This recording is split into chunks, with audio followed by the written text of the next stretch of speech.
Welcome to Linda's Corner. My name is Linda Bjork, and today we're going to be talking about making money while you sleep. I'm delighted to welcome special guest Jacqueline Schadeck. Jacqueline is a New York Times bestselling author, serial entrepreneur, and the coolest certified financial planner that you're likely to encounter. You can reach Jacqueline at her website, jacquelineplans.com, and I'll include a link in the description. Welcome, Jacqueline. I'm so glad that you could join with me today. Hey, Linda, I'm excited to be here. I love talking money planning and positivity, so thanks so much for having me.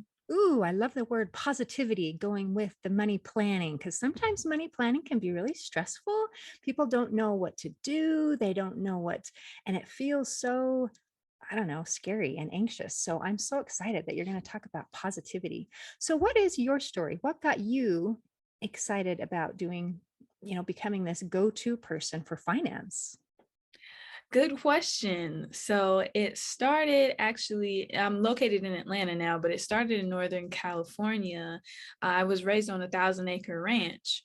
So the family had been passed down for generation to generation. And long story short, the property ended up getting sold out from under my family because my great aunt owned it and she no longer wanted it. And so my mother received her inheritance early as my grandfather simultaneously passed. So my mother received an inheritance of about 1.4 million, and she ended up losing that inheritance due to poor financial advice within about 4 years.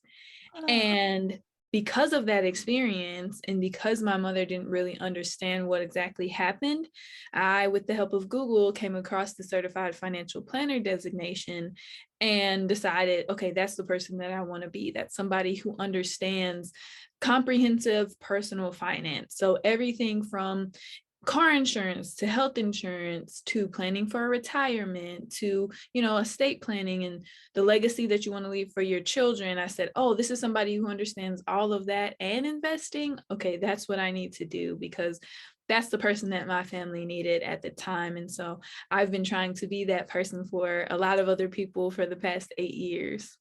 That is fantastic. And a story that hurts my heart, that it shows just how important it is, what a big deal it is to be able to understand how to manage your money.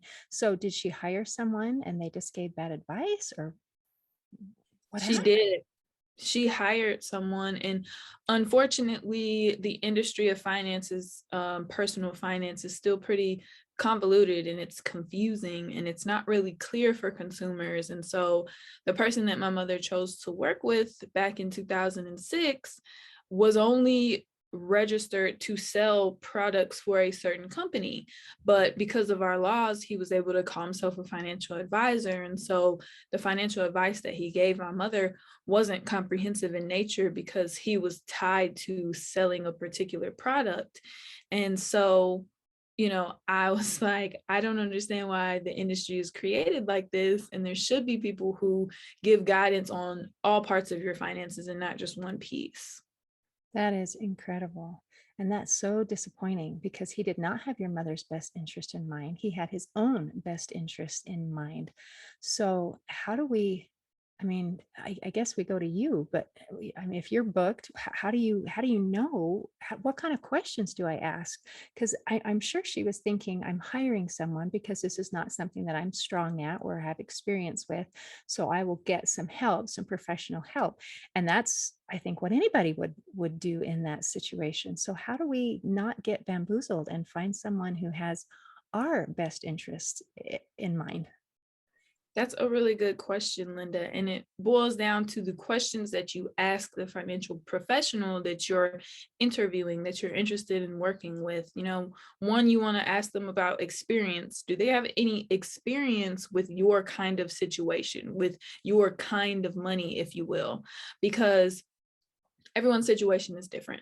My mother, we came from living in poverty essentially, because when you're land rich, that's a different kind of wealthy, right? So if all of your net worth is tied up in the land and you don't really have the ability to earn income, you're not a high income earner, then that means essentially that you are living a very poor lifestyle, most likely. So that's where we were. We were living a very poor lifestyle. So my mother, what she received in her inheritance was a windfall. It was almost like hitting the lottery in a sense. Yeah. It was nothing that she was ever groomed for. It wasn't planned. They were actually fighting the sale of the property to go through, and it still went through. So it's good to ask a financial professional if they have experience with your kind of a situation. After you ask them that, you feel confident with their answer, you want to ask them how they're compensated. And it's not that people who work specifically for one company and can only sell you, X, Y, and Z products, it's not that they're bad in any way. It's just that they are positioned to sell products for their company. Right. So if you are looking for a financial advisor who is comprehensive in nature, you want to ask them, how do they get paid? And what products do they offer? I get that question all the time. And, if you're looking for somebody who is comprehensive, you're looking for somebody that's probably going to be compensated on a fee basis. So asking them how they're compensated is huge, and what products they have the ability to purchase for you. So if you, up and randomly decide that you want Apple in your portfolio, is that something that they can purchase for you? That kind of tells about their flexibility, how they're tied, and, what products they're positioned to sell. That is brilliant. So starting with knowing what questions to ask, I think is a very good place to start. So I'm going to ask some questions. You give financial planning. So what exactly does that mean? And what can a financial planner do for me or for anyone?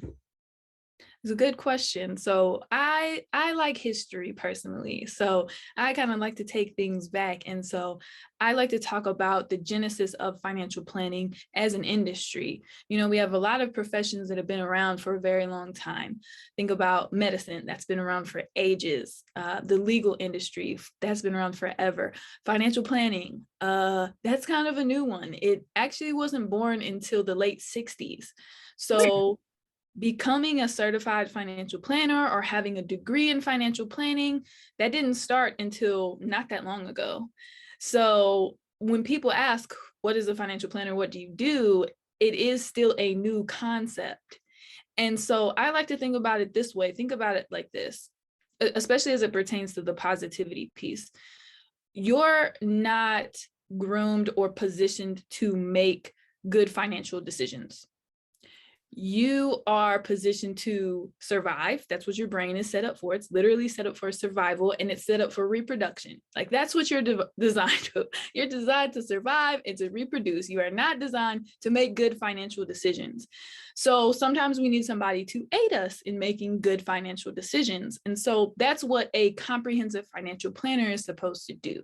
They are supposed to help you make good investment decisions, help you make good decisions regarding your cash flow and your budgeting. How should you be allocating your funds on a monthly basis to make sure that you're living the life that you ultimately want to live? And sometimes it's hard for people to understand what a financial planner does because they haven't set financial goals for themselves. So financial planning is just a process wherein we're trying to help you reach your financial goals. One of the biggest goals that sometimes people, especially young people, millennials, are starting to become abreast to this, but a lot of times people don't think about retirement as being a financial goal. But when you save into your 401k every month, you're saving for retirement. That's what that account is for. And so we're here to help you discover that, help you make sense of your money. And I'm here to really help people reshape their relationship with money, because most people that come to me don't have the best relationship with their money. And it's not that they're doing poorly by any means, but it's that, going back to what you are designed for, managing your money is one of the most important non-natural skills of the 21st century. I think it was really exposed during COVID. And even to this date, I believe at this very time, Biden is still talking about extending the eviction memorandum.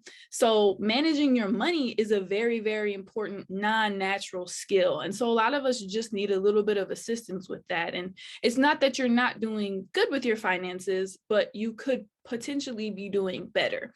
So what a financial planner does is they come in and they work with you through this process of really life, and they help you work through your finances and your financial decisions, financial struggles, and your financial wins. So I really enjoy what I do, and I hope that that answers the question. That was amazing. And I say that that was a pretty comprehensive answer. And I'm just delighted, and I'm trying to gather and all the pieces that you've said, because you've covered so many things. And I have been privileged to be able to speak with other financial planners, and some from the UK and some from the US. And I'm hearing some similar and repeated themes that really excite me, because not very many people talk about the relationship with money. And I think that that is a basis that is so huge, because we have kind of whatever we're used to is our standard. That's our norm. That's what we're used to. And I had one guest, and he put it in a really fun way. He said, when you talk about finances, we have an upper and a lower level. We have the bottom, which is our personal level of poverty, personal level of poverty. And for different people, that's different. And then an upper, what he calls affluenza, which is like you have too much money and you're sick. It just makes you do stupid things. And for some people, depending on where they're at, I mean, 0 is their expected level. And on payday, that's too much money. You don't know what to do with that. So you got to go to the bar, you got to buy drinks for all your friends, you got to blow it because you don't know what to do with it. And then when you get back to 0, okay, now I'm where I belong. And as we work on what our expectations are, then we can raise that level. Because I don't think 0 is a very good number. Just saying. So yeah, and this guest, anyway, he was talking at one point, his lower was 40,000, and then it went to 200,000. It's like, yeah, that's, if I get below that, that makes me feel uncomfortable. So I think that is beautiful as you discuss all the different aspects of this and learning. So how do you get someone who's coming from a situation, maybe they're land rich and money poor, or they've come from a situation where they're not used to having money? How do you get them so that they feel comfortable, like, you know, having money is not a bad thing. It's actually a good thing, and it helps us. So how do you get them to feel comfortable and then be able to do it? Yeah, it's a real process. I love what that other advisor was saying about getting back to, I don't know, maybe me being a little scientific, the level of homeostasis, like Mhm. people coming back to that point where they're comfortable in what they know. And so I talk to clients a lot about financial trauma, because what that is that's a certain amount of trauma that you're experiencing. That's why you feel like you always have to get back to this level of comfort, this level of homeostasis, and you feel like you need to maintain this level. So sometimes people just need to hear that. And once you put it out there, they realize, oh, wow, that's what I'm doing. So let me do better. And so it's a lot easier having a professional on your side helping you along the way, right? It's like having a fitness Definitely. trainer, you know? We all want to be in better shape. And one of the best ways to do that is to have somebody there breathing down your neck, getting you in shape. So it helps being a financial advisor, because I'm able to say, okay, we're going to set up these automated systems. And so helping somebody create a system helps them to create a discipline.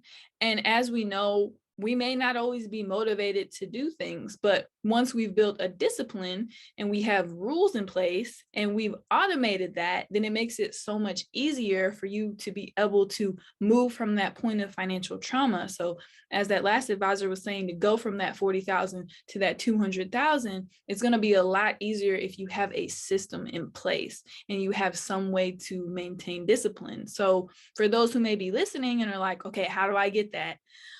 The best thing to do is to automate your savings.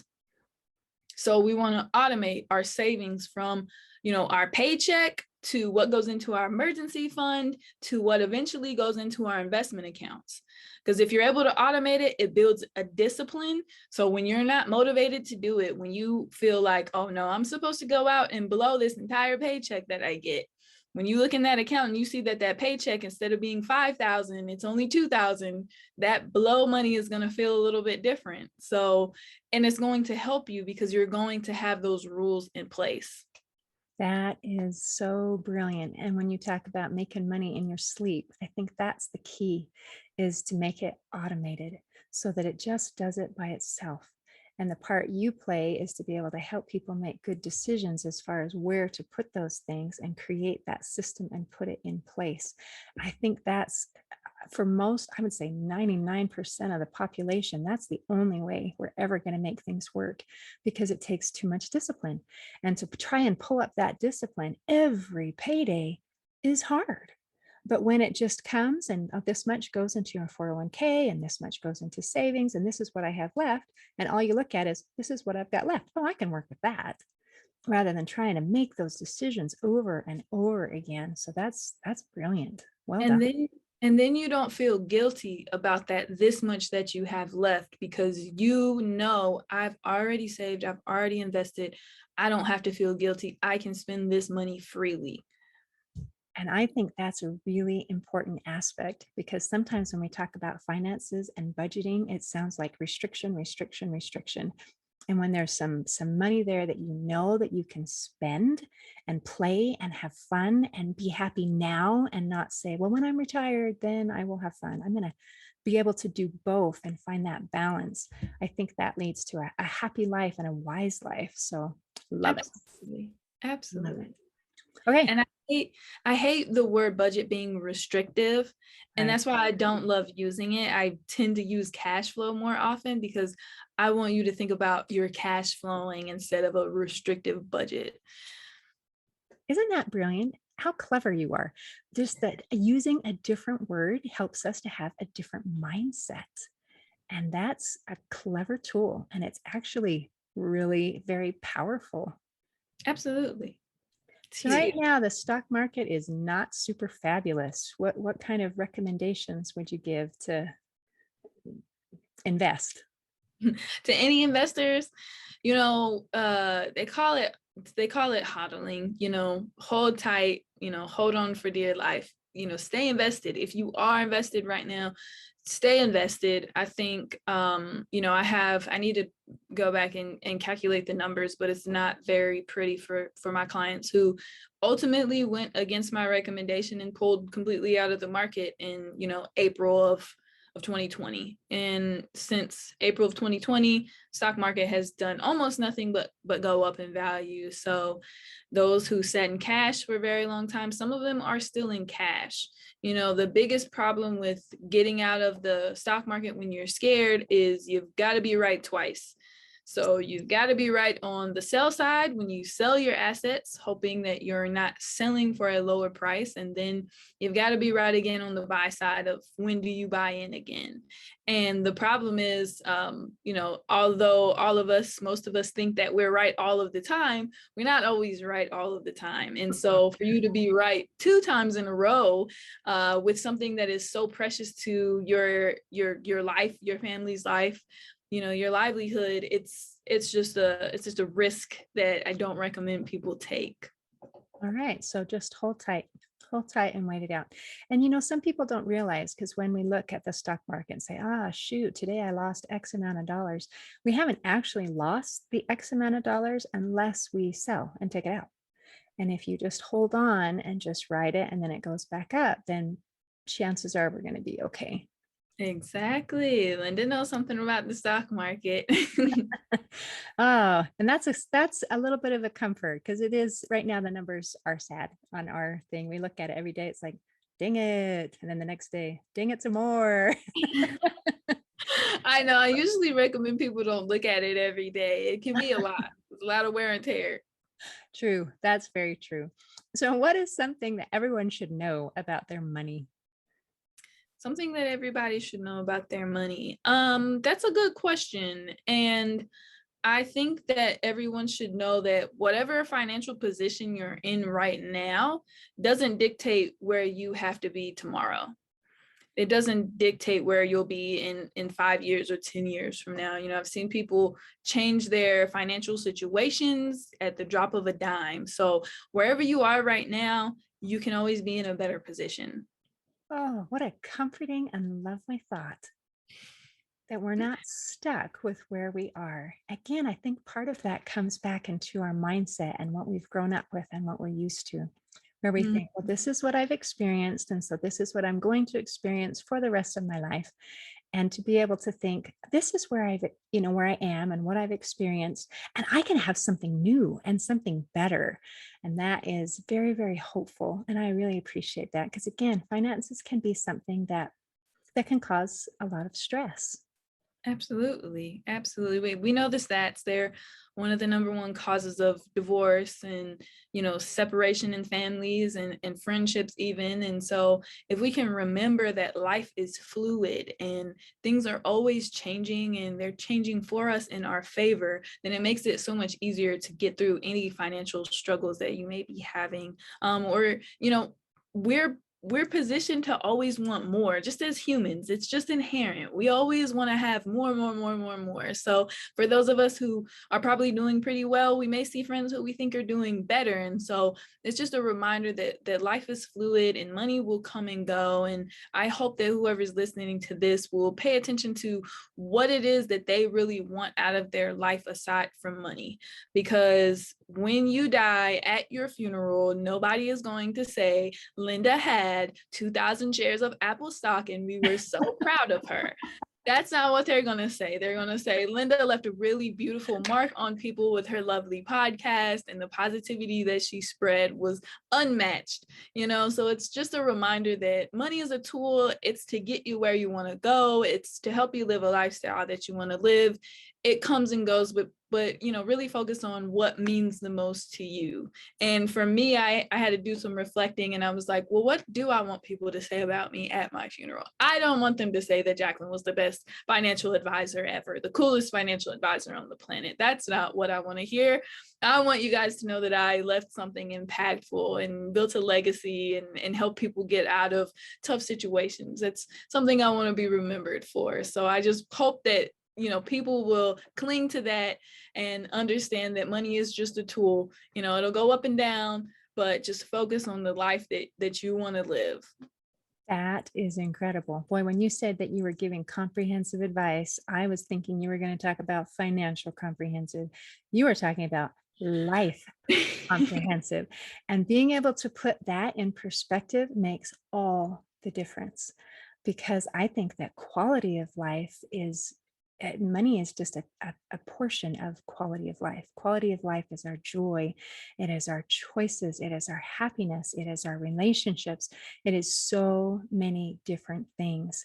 And when we can put money and just say, this is a tool, this is something that can help you to meet your goals and your needs and your desires, then that is incredible. I am so impressed. Thank you.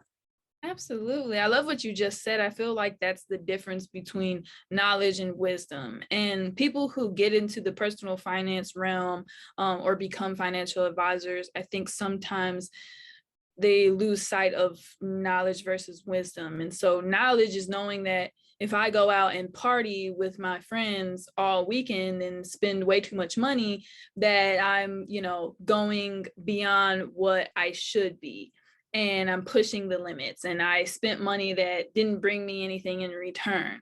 But wisdom is knowing that I needed that break for my mental sanity and for my life, and to make connections with other people and to bring happiness. And so people tend to throw those knowledge and wisdom kind of thoughts to the wayside when they start thinking about personal finance, because they're like, well, I know that I shouldn't spend this money and I need to stick to this budget and I need to be super, super frugal.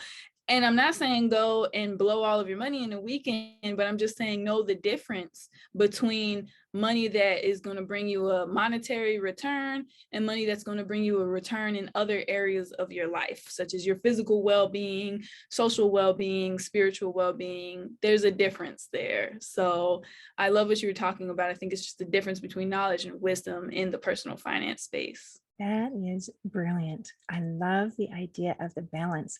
And with our money and how careful and we use our money, we can go to the extremes on either end. We can be the one who just blows our paycheck and doesn't know how to keep anything, or we can be the person who refuses to live because they're so terrified about trying to save. And so on that spectrum, finding something in between where we can have joy now and have security later, I think is a balance that is, I think it brings happiness and peace.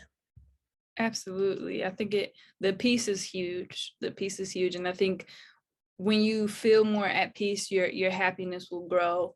And so I think it is about just finding a happy medium, a good balance. Wow. Well, I've loved every single thing that you said. Do you want to talk about business at all, or do you want to just keep it at personal? That is business, right? I share a lot of this in the book, Money Planning and Positivity, and it's available on Amazon if anybody is interested in grabbing a copy of that. But I talk about a lot of this in the book. And so I break it down into 4 pillars. And in the third pillar, I take a deep dive into financial planning, and just how to, not a deep dive. I keep it surface level to make the book easy flowing, but I wanted it to be a very easy read. And so I dive into finances there, and a little bit about business there. And so I can answer any financial planning questions that you have, anything in particular. We can dive right into it. That is fantastic. And thank you for mentioning your book and where to get it. I really appreciate that because it sounds like a book worth reading. And I really appreciate your approach that you have the wisdom and the skill set, but also make it relatable for just mere mortals who are just trying to go day by day, because not all of us have the skill set and not all of us have the desire to obtain the skill set that you really need in order to be successful. So I'm so grateful that there are people like yourself who have that skill set that can help and benefit and help us to all be successful together. Thanks. Yeah, I appreciate it. I didn't realize that there were so many people, honestly, that needed that kind of guidance until I put myself out there in the digital space. And once I started marketing on social media and the internet, and I know I sound ancient, but it was maybe only about 4 years ago when I started doing that. Before that, I was doing everything kind of referral and word of mouth. And when I started putting myself out in the digital space, I realized there was a lot of people who don't understand complex financial terms, and they just get bogged down by all of the noise and they don't know where to turn. And so I was like, wow, like the digital stuff needs to be very like simple and easy for people to understand. Like that's how you can help more people. So I've been really excited to see that kind of take off, and that was the goal of writing my book, was so that anybody could read it. It's super easy. I want it to be a book that you return to once a year, because I left some open areas for you to write what wealth means to you in the beginning of the book and the end of the book. And so if you can revisit that over time, I think that that's going to help with that positivity piece in your life, because we can't ignore our finances. They dictate what time we get up in the morning, where we live, what we do on a daily basis. And so I think that it's important to at least be reviewing what wealth means to you on an annual basis. That is beautiful. So what does wealth mean to you? I mean, I love that question. Yeah, and I like to keep it pretty simple. So, wealth means to me being able to live life on my terms and give back to those around me.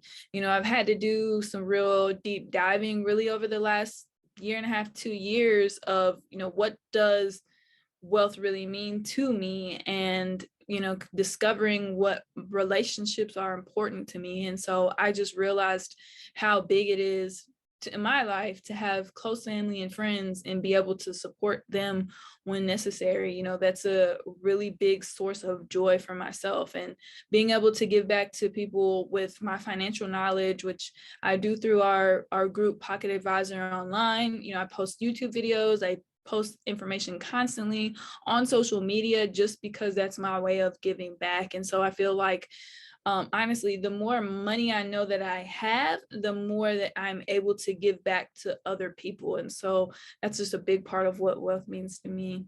I love that definition. It's beautiful. And I love that you brought in not only the financial aspects, but the relationships and the social, because to me, that's also very important. And my husband and I, through the years, have had lots of conversations about jobs. Do we switch? Do we change? What do we do? And we always have a conversation of what matters more to us personally. Is it quality of life or is it more money? And for us personally, we have always chosen quality of life. And we definitely want sufficient for our needs and to be able to give and to be able to have enough that you can be generous and to help other people. That means a lot to me. But yeah, that was awesome. Well, thank you for visiting with me. I feel enlightened.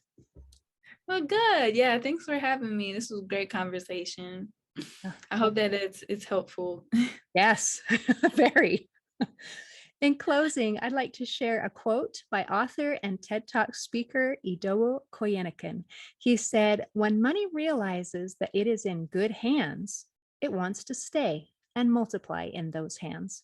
Today, I invite you to take at least one action to convince your money that it is in good hands. See you next time on Linda's Corner.